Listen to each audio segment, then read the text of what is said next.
오늘 하나님의 말씀은 시편 47편 1절에서 9절 말씀입니다. 시편 47편 1절에서 9절 말씀을 교독하도록 하겠습니다.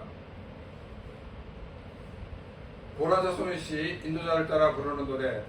너희 만민들아 손바닥을 치고 즐거운 소리로 하나님께 외칠지어다. 지존하신 여호와는 두려우시고 온 땅의 큰 왕이 되시니로다.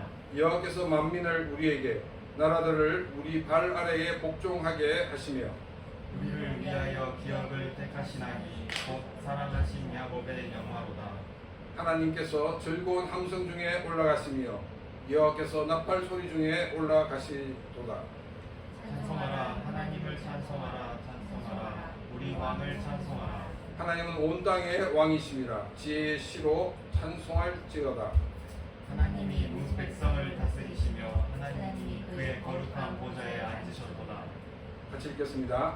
문 나라의 보관들이 모이며 아브라함의 하나님의 백성이 되도다. 세상의 모든 방패는 하나님의 것이며 그는 높임을 받으시리로다. 아멘. 고대 사회에서 전쟁에서 지게 되면 노예로 잡히거나 또 자기들을 정복한 왕에게 충성을 맹세를 해야 했습니다. 즉 바빌론은 이 정복한 나라의 주민들을 자신들이 정복한 다른 곳으로 이주를 시켰습니다. 이처럼 강제로 이주를 시킨 이유는 뭐냐면 서로 연대감을 가지지 않게 하여서 반 바빌론 입장을 가지지 못하도록 하기 위해서였습니다. 당대 세계 최강의 바빌론을 무너뜨린 이 페르시아의 경우는 이 바빌론 왕과 또 정치에 혐오를 느낀 바빌론 사람들이 성문을 열어들어서 이 무혈 입성을 하였습니다.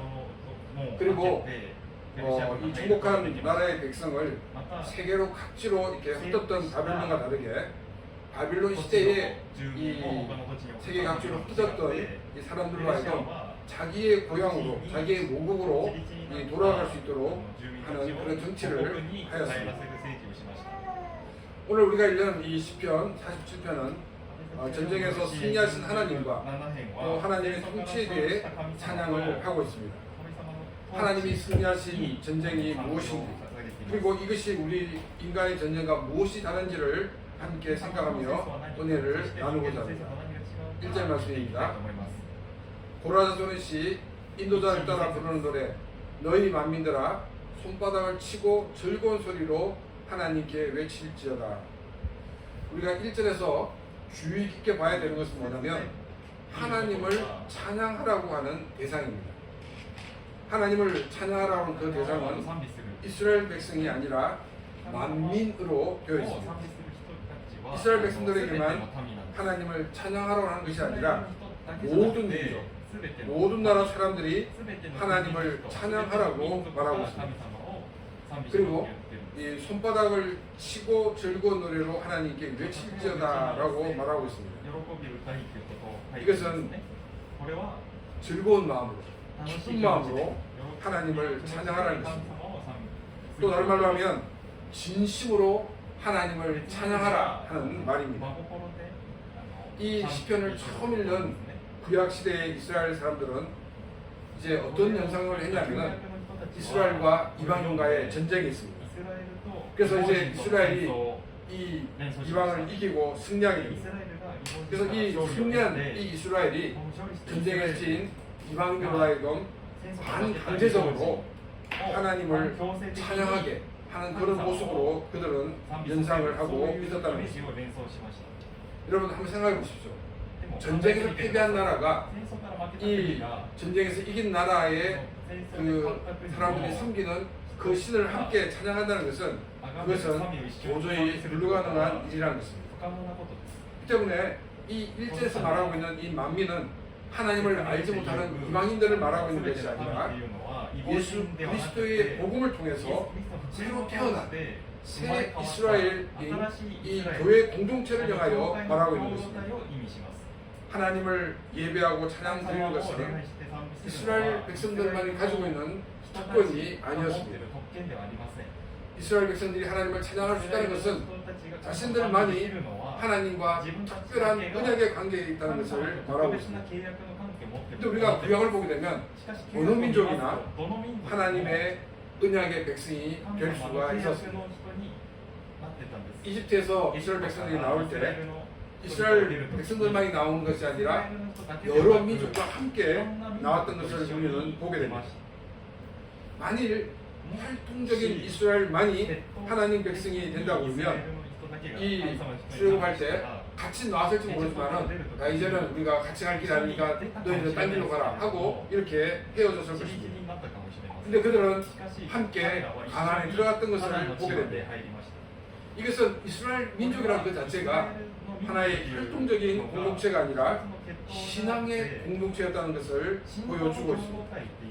근데 우리가 성경을 보게 되면 가나안에 들어가게 될 때 그 가나안의 주민들과 언약을 맺지 말라고 하나님께서 말씀하십니다. 왜 하나님께서 이렇게 그 이스라엘 그 가나안에 살고 있는 민족과 언약을 맺지 말라고 하셨을까요? 그것은 집단 개종을 막기 위해서입니다. 이 집단 개종이라는 것은 뭐냐면 이 부족 전체가 한꺼번에 하나님을 믿는 것을 말하고 있습니다. 사실 이게 얼마나 귀한 일입니까? 우리는 정말 이 많은 사람들이 하나님 믿는 이 일을 함께 기뻐해야 됩니다. 그런데 하나님께서 왜 집단 개종을 이렇게 막으셨는가 하는 것입니다. 그 이유는 뭐냐면 이 한 사람 한 사람에 대한 신앙 고백을 체크할 수가 없었기 때문입니다. 물론 하나님은 알고 계십니다. 그러나 이스라엘 백성들이 그 사람들을 받아들일 때 그 한 사람 한 사람이 정말 하나님을 인격적으로 만났는지 안 만났는지 이 확인할 수가 없었기 때문입니다. 우리 왕이 이 하나님을 믿게 되기 때문에 왕이 모든 백성에게 하나님을 믿어라 명령했기 때문에 나는 그 명령에 순종할 뿐입니다. 하나님 도와준 것이 있을 수 있기 때문에 하나님은 이러한 집단 개종을 막기 위해서 그 민족과 계약을 맺지 말라고 말씀을 하셨던 것입니다. 성경에 보면 기브온 이 민족이 나옵니다. 이 기브온 민족은 가나안 원주민들입니다. 근데 이 사람들은 자기들이 이대로 있다가는 죽을 수밖에 없다는 것을 알고 자기들이 살 수 있는 길은 이스라엘 공동체에 들어가는 것이라고 그들은 판단하였습니다. 그래서 어떻게 하냐면 이 이스라엘 사람들을 속였습니다. 그래서 다 곰팡이 떡을 보여주면서 우리가 나올 때는 이 떡이 뜨끈했는데 이 떡에 곰팡이 필 정도로 먼 길에서 왔습니다. 이렇게 얘기하면서 이스라엘 백성과 그 언약을 맺게 됩니다. 이 성경은 이 사람들이 거짓말한 것을 지지하는 게 아닙니다.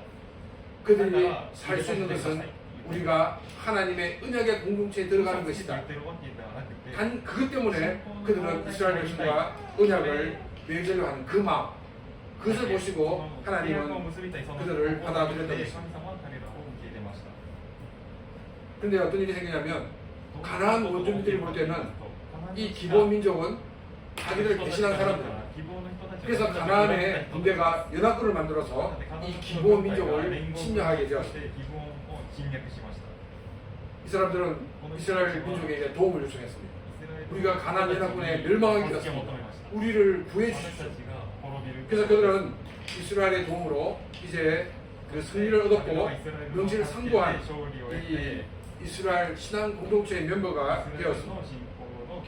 이런 기브온 민족을 제외한 나머지 사람들은 각자가 정말 목숨을 걸고 결단을 하고 하나님 앞에 나왔던 것입니다. 그래서 공동체의 멤버가 될 수가 있었습니다. 그런데 이스라엘 백성들은 이 언약의 공동체에 들어올 수 있는 것은 아브라함 자손이 자기들만 가지고 있는 특권이라고 생각을 하고 있었습니다. 예수님이 이 땅에 오셔서 삼위일체 하나님이 약속하신 그 약속을 이룰 때까지, 그 약속을 성취할 때까지 이스라엘은 그 언약을 보존하는 역할을 한 것은 맞습니다.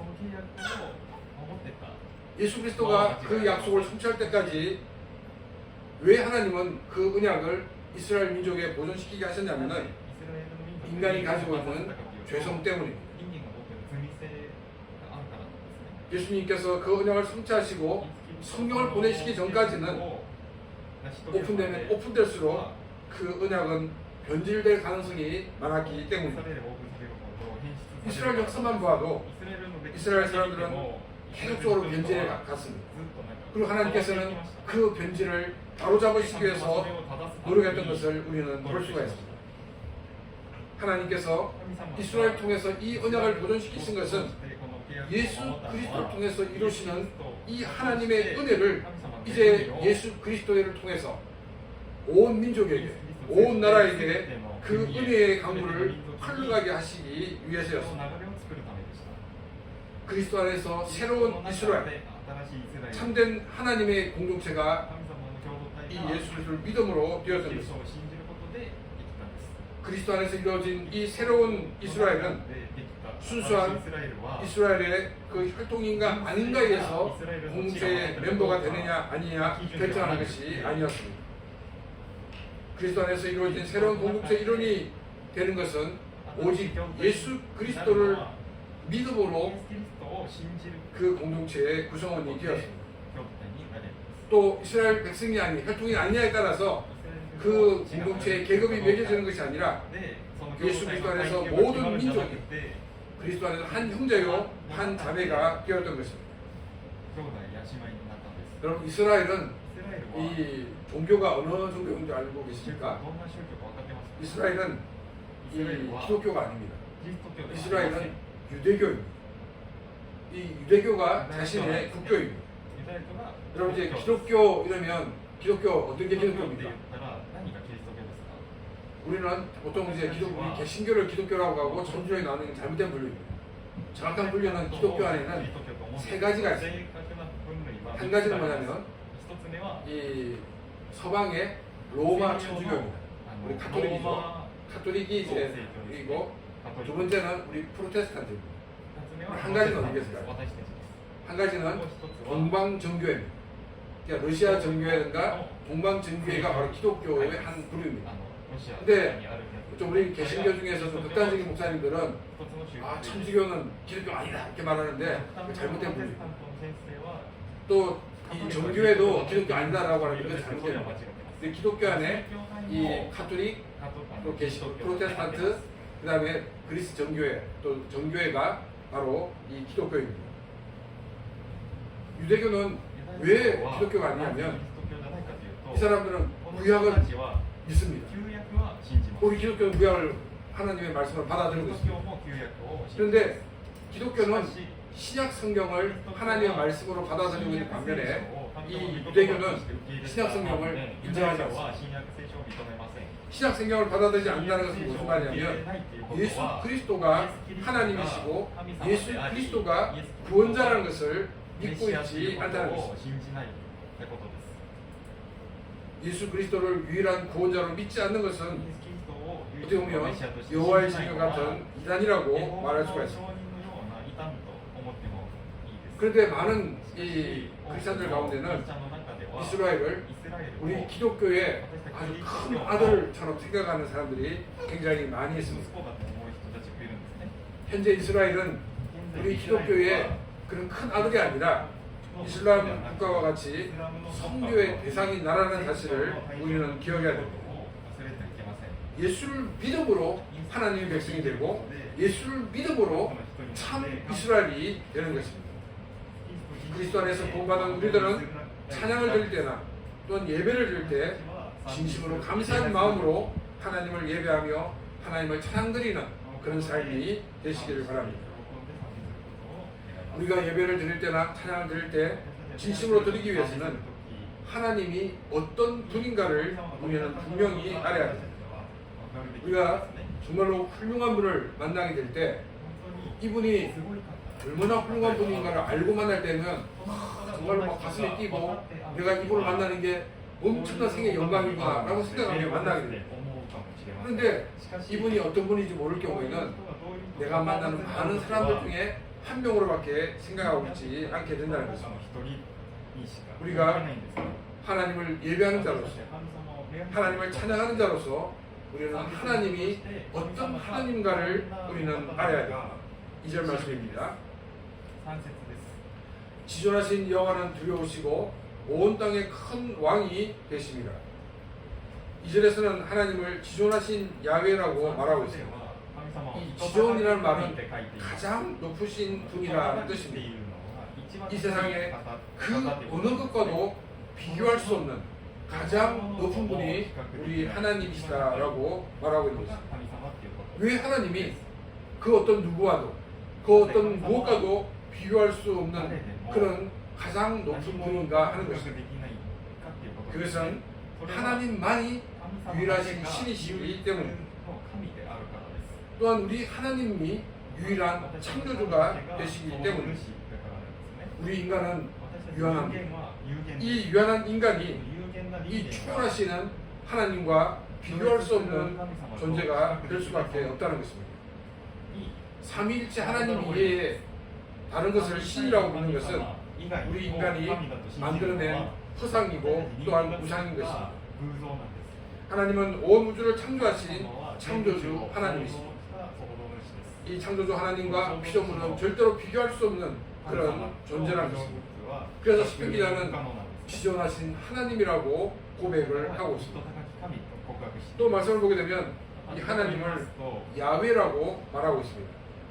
이 구약에서는 이 야훼라는 명칭이 사용될 때는 약속하시고 그 약속을 이루시는 하나님을 강조할 때 사용되는 단어입니다.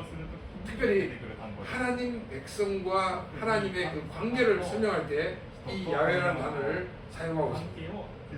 하나님의 백성과 또 야훼 하나님은 특별한 관계에 있다는 것입니다. 구약에 나와 있는 이스라엘 백성들은 이 하나님과 특별한 그런 관계가 있는 존재가 되었습니다. 이스라엘이 정말로 많은 이 공로를 세워서 하나님과 특별한 그런 관계가 된 것이 아니었습니다. 일방적인 하나님의 은혜와 사랑이 임하여서 이스라엘은 하나님과 특별한 관계를 가진 존재가 되어든 것입니다.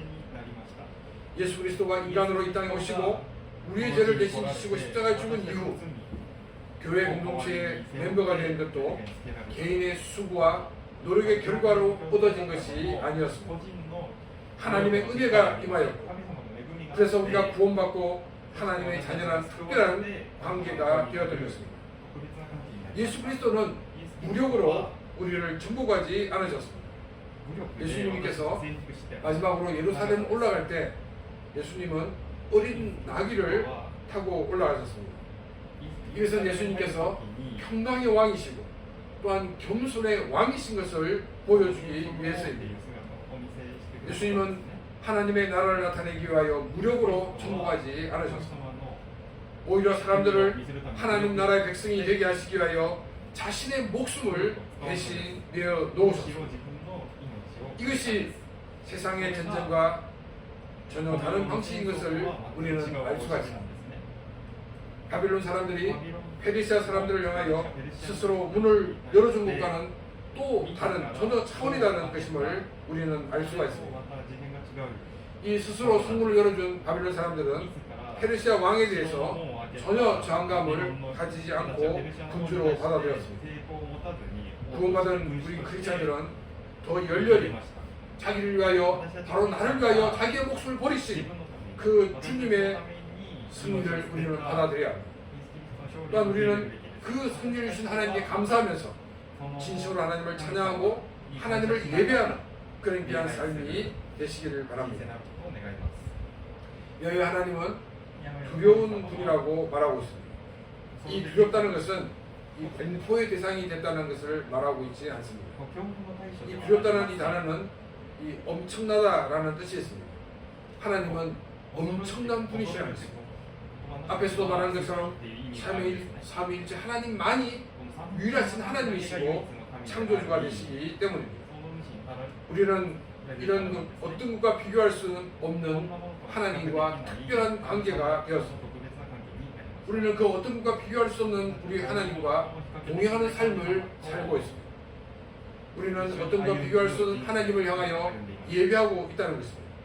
그래서 우리는 우리의 마음을 다하고 힘을 다하고 성품을 다해서 하나님을 찬양하고 하나님을 예배하는 그런 귀한 삶이 되어야 하는 것입니다. 하나님은 온 땅에 큰 왕이 되신다라고 말하고 있습니다. 하나님은 왕 중에 왕이시라는 것입니다. 이 세계를 정복한 이 왕들은 이 정복한 지역에 왕을 세우고 그 왕들로 하여금 자기가 명령한 것을 시행하게 하고 있습니다. 세계를 정복한 왕이 바로 이 왕 중의 왕, 가장 큰 왕인 것입니다. 하나님은 이 세상에 모든 통치자를 세우시는 그런 하나님이십니다. 그리고 이 통치자를 통하여 하나님의 뜻을 이루어 나가시는 하나님의 것을 우리에게 보여주고 있습니다. 가장 큰 왕이 되신 왕의 왕이 되신 하나님을 능가하는 통치자는 이 땅에 아무도 없습니다. 그리고 하나님은 나라의 지도자를 세우시고 또한 폐하시기도 하는 그런 왕 중의 왕이신 하나님이시라는 것입니다. 하나님의 어떤 분인가를 알면 알수록 우리는 하나님을 예배하는 것, 하나님을 찬양하는 것, 하나님을 동행하는 것이 얼마나 대단한 일인가를 알 수 있게 되어서 진심으로 하나님께 찬양하며 예배하는 자가 될 수가 있는 것입니다. 하나님을 참으로 찬양하고 예배하는 자가 되기 위해서는 이 나 자신이 어떤 존재인가를 알아야 합니다. 내 자신이 과연 과거에 어떤 존재였고 지금 어떤 존재가 되었는가를 분명하게 알아야 합니다.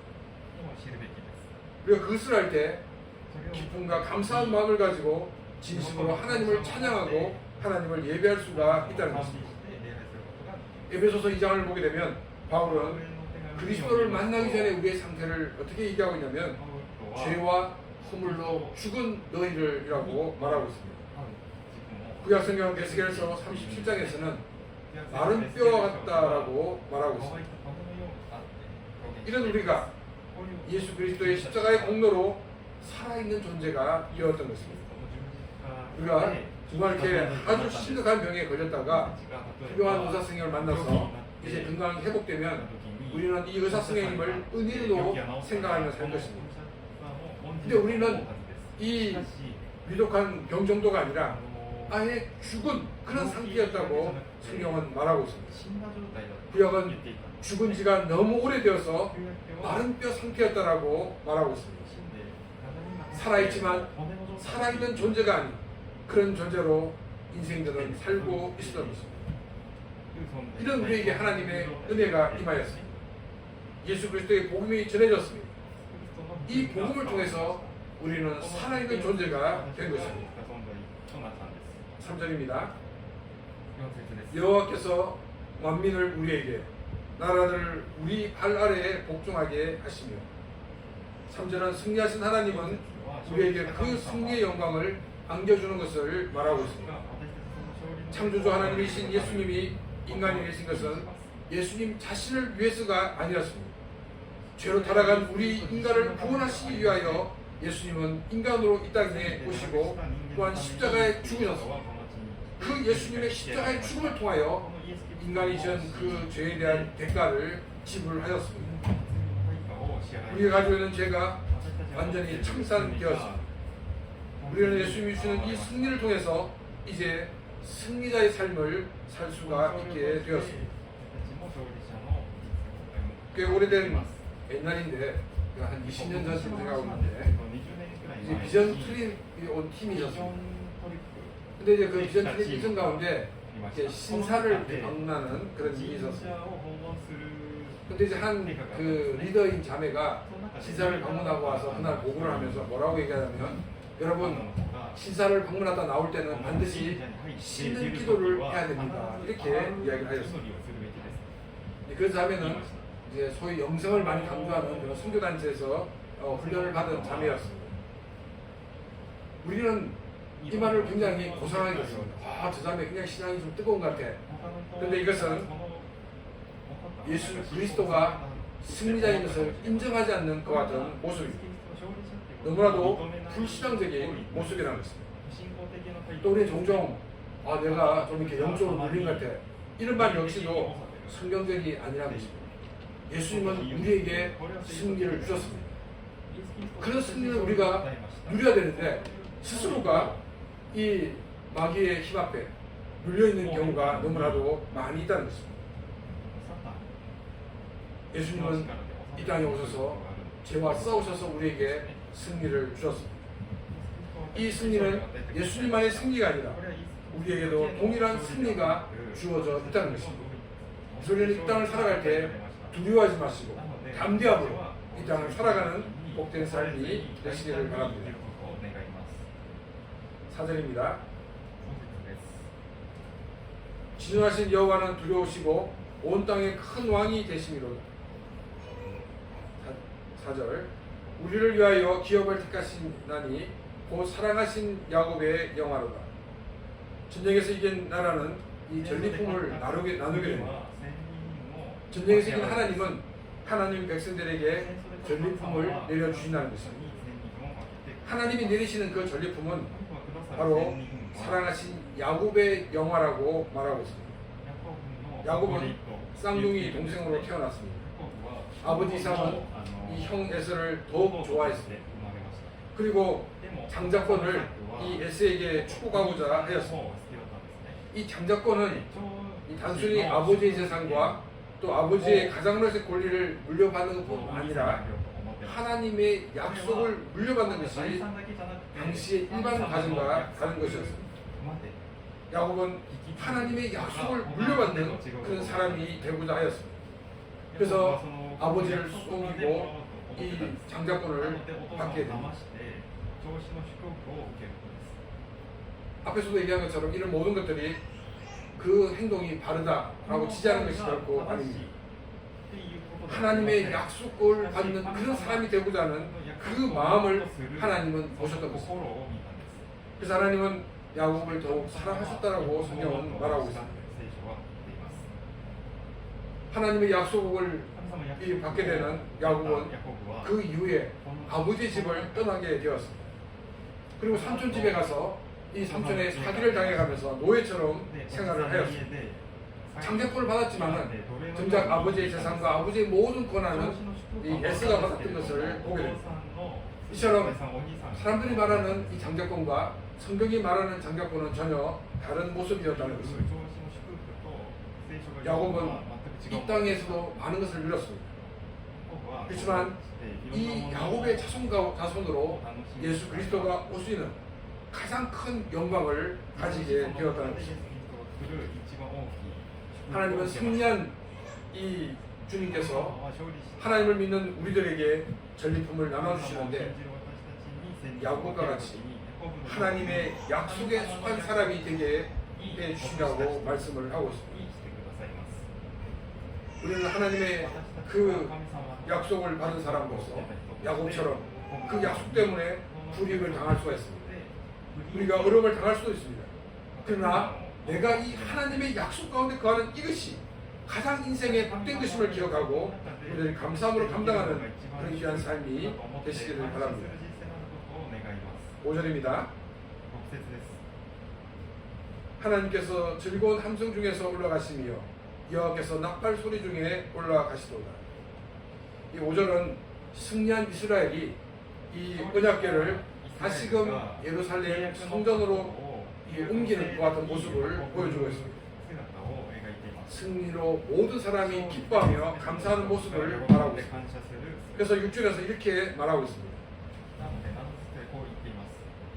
찬송하라, 하나님을 찬송하라, 찬송하라, 우리 왕을 찬송하라. 승리를 주신 하나님을 찬양하라는 것이죠. 그러면서 이 승리하신 하나님은 우리의 왕이 되신다라고 말하고 있습니다. 우리의 왕이 되신다는 것은 우리를 지키시고 보호해 주시는 분이시라는 것입니다. 승리하신 우리 하나님은 끝까지 우리를 책임져 주시는 분이 바로 우리 하나님이시라고 말하고 있습니다. 이 하나님을 향하여 찬송하고 하나님을 예배하라고 시편 기자는 말하고 있습니다. 7절입니다. 하나님은 온 땅의 왕이심이라 지혜의 시로 찬송할지어다. 하나님은 멀리 떨어져 계신 분이 아니라는 것입니다. 하나님은 우리가 살고 있는 이 땅에 계시는 하나님이십니다. 그리고 이 땅을 통치하시는 왕이시라고 성경은 말하고 있습니다. 하나님의 통치가 우리와 상관없는 것이 아니라 우리가 살고 있는 이 땅에 하나님의 통치가 임하고 있다는 것입니다. 그래서 지혜의 시로 하나님을 찬송하라라고 말하고 있습니다. 이 지혜라는 단어가 이 마스킬이라는 단어입니다. 이 마스키라는 이 단어는 생각하다 깨닫는다라는 뜻이 있습니다. 자신의 삶에서 깨달은 하나님이 하신 그 일을 찬송하라는 것입니다. 다른 사람의 이야기가 아니라, 다른 사람이 체험한 그 얘기가 아니라, 내가 하나님의 은혜를 받았던 그 이야기, 내가 체험한 그 이야기를 통하여 하나님께 찬양과 영광을 돌리라고 말하고 있습니다. 8절입니다. 하나님이 뭇 백성을 다스리며 하나님이 그의 거룩한 보좌에 앉으셨도다. 하나님은 이 모든 세계를 다스리는 하나님이신 것을 말하고 있습니다. 또 보좌에 앉으셨다는 것은 바로 하나님은 이 세상만이 아니라 하나님의 나라도 통치하시는 영원한 왕이 되신 것을 말하고 있습니다. 하나님께서 왜 이 땅을 통치하고 계시고 하나님의 나라를 통치하는 그 이유에 대해서 9절에서 말하고 있습니다. 문 나라의 고관들이 모이며 아브라함의 하나님의 백성이 되도다. 세상의 모든 방패는 하나님의 것이며 그는 높임을 받으시리로다. 많은 나라 사람들이 모여서 하나님 아브라함의 하나님의 백성이 되게 하기 위해서 하나님은 오늘도 이 땅을 통치하고 계시다는 것입니다. 하나님은 주님의 그 나라를 나타내시고 또 많은 사람들이 하나님의 자녀가 되게 하기 위해서 하나님은 이 땅을 통치하고 계시다는 것입니다. 예수님을 볼 때도 예수님은 이 땅에 오셨을 때 하나님 나라에 대해서 굉장히 사람들에게 많이 설명했던 것을 보게 됩니다. 예수님께서 십자가에 죽으시고 부활하신 이후에 40일 동안 있는 그 가운데서도 예수님은 사람들에게 하나님 나라에 대해서 이야기했다라고 성경은 말하고 있습니다. 이런 삼위일체 하나님의 열정을 통해서 우리가 복음을 들을 수가 있게 되었고 우리가 하나님의 자녀가 될 수가 있었습니다. 하나님은 이제 우리를 통해 하나님의 나라를 나타내기를 원하고 계십니다. 우리가 전하는 그 복음을 듣고 많은 사람들이 하나님의 자녀가 되기를 하나님은 원하고 계십니다. 우리는 이 일을 위해서 먼저 내 자신이 철저히 하나님의 통치를 받는 삶이 되어야 합니다. 우리는 이름만 크리스찬이 되어서는 안 됩니다. 우리의 실제적인 삶에서 크리스찬으로 자기를 부인하고 주님을 따르는 삶을 살아야 한다는 것입니다. 또 어떤 사람은 주님을 따르는 삶을 막 종교적인 모습을 많이 보여주는 것이 그것이 주님을 따르는 삶으로 생각하는 사람들이 있습니다. 종교적인 냄새를 많이 풍긴다고 그것이 하나님의 통치를 받는 삶이 아니라는 것입니다. 다른 사람들이 어떻게 살아도 나 혼자만이라도 하나님의 말씀을 붙들고 살아야 한다는 것입니다. 한 사람 한 사람이 이렇게 하나님의 말씀을 붙들고 살아갈 때 우리의 크리스찬들의 영향력은 커지게 된다는 것입니다. 우리가 크리스찬으로 살아가는 이 모습을 통해서 많은 사람들이 저절로 하나님을 알아가지가 않는다는 것입니다. 아, 그 사람이 다른 사람과 다르구나. 아, 크리스찬은 착한 것 같아. 여기까지는 있을 수 있지만은 하나님이 누구이신지 하나님의 나라가 무엇인지는 알지 못한다는 것입니다. 하나님의 말씀을 들어야 됩니다. 우리 크리스찬들은 내가 받은 이 하나님의 은혜를 전하는 그와 같은 일들을 통하여 많은 사람들이 하나님을 알게 되고 하나님의 자녀가 되게 된다는 것입니다. 우리는 이 일을 위해서 부르심을 받았습니다. 내 자신이 복음 안에서 새로워져야 됩니다. 교회가 복음 안에서 새로워져야 됩니다. 교회가 복음 안에서 새로워지지 않을 때, 크리스찬들이 복음 안에서 새로워지지 않을 때 교회가 타락되고 교회가 변절되고 만다는 것입니다. 우리 자신이 나 혼자만이라도 철저히 주의 복음 안에서 새로워지고 주의 복음 안에서 날마다 하나님의 영광을 위해 살아가는 그런 귀한 삶이 되시기를 바랍니다. 우리 교회만이라도 철저히 하나님의 말씀을 붙들고 살고 하나님께 영광 돌리는 그런 교회가 될 수 있도록 우리는 교회를 위해 또 기도하고 교회 멤버로서 또한 살아가야 한다는 것입니다. 이처럼 우리가 복음 안에서 세워나갈 때 많은 사람들이 우리에 대해서 긍정적인 마음을 가질 수가 있습니다. 이때 우리는 입을 벌려서 그들에게 하나님의 말씀을 전해야 됩니다. 여러분, 우리의 말은 너무나도 미비할 수 있습니다. 그렇지만 우리는 우리의 말을 하는 것이 아니라 하나님의 말씀을 전하는 것이기 때문에 그 가운데서 놀라운 역사가 일어난다는 것입니다. 요나가 복음을 전한 곳은 당대 세계 최고의 나라이며 도시인 니느웨였습니다. 요나는 정말 힘없는 나라의 초라한 그런 모습이었습니다. 그렇지만 그 요나의 입을 통해서 하나님의 말씀이 전해질 때 니느웨에 있던 왕으로부터 모든 사람에 이르기까지 하나님 앞에 회개하는 역사가 일어났다는 것입니다. 우리는 먼저 하나님 앞에 바로 서고 하나님으로 받던 이 은혜의 복음을 많은 사람들에게 전하는 그런 귀한 삶이 되기를 바랍니다. 그래서 우리를 통하여 많은 사람들이 하나님 백성 되어지는 귀한 역사를 감당하는 복된 삶이 되시기를 바랍니다. 구절 끝부분에 보면 세상의 모든 방패는 하나님의 것이며 그는 높임을 받으시리로다라고 기록되어 있습니다. 일본어 성경은 이 세상의 방패가 되는 사람들로 번역을 하고 있습니다. 히브리 성경은 이 한국어 성경처럼 이렇게 되어 있습니다. 일본어 성경이 왜 이렇게 번역을 했냐면은 이 세상의 모든 방패가 바로 나라의 지도자로 보고 있기 때문에 이렇게 번역을 하였습니다. 하나님께서는 하나님 나라를 이렇게 통치를 임하게 하시는데 그 가운데서 나라를 통하여 우리 인간의 죄성을 제어하고 계시다는 것입니다. 근데 교회가 교회답지 못하게 되면 나라를 통해서 어떻게 개혁을 강요받을 수가 있습니다. 그래서 잘못된 모습입니다. 교회는 먼저 스스로 개혁해 나가야 됩니다. 그리고 우리는 이 교회가 이 나라를 향해서 잘못된 눈을 지적하고 그들이 바로 설 수 있도록 우리는 그 일들을 감당을 해야 한다는 것입니다. 이것이 교회가 해야 되는 소리입니다. 우리가 이 땅을 살아가는 사람들로서 내 자신 혼자만이라도 우리는 이런 바른 말을 하고 그 바른 역할들을 해야 한다는 것입니다. 우리를 통하여 우리 교회를 통하여 나라가 바로 세워지고 또 많은 사람들이 바로 세워질 수 있도록 우리는 있는 사람으로 많은 영향력을 미치며 살아가는 그런 귀한 삶이 되시기를 바랍니다. 야곱과 같이 하나님의 은혜를 사모하는 삶이 되시기를 바랍니다.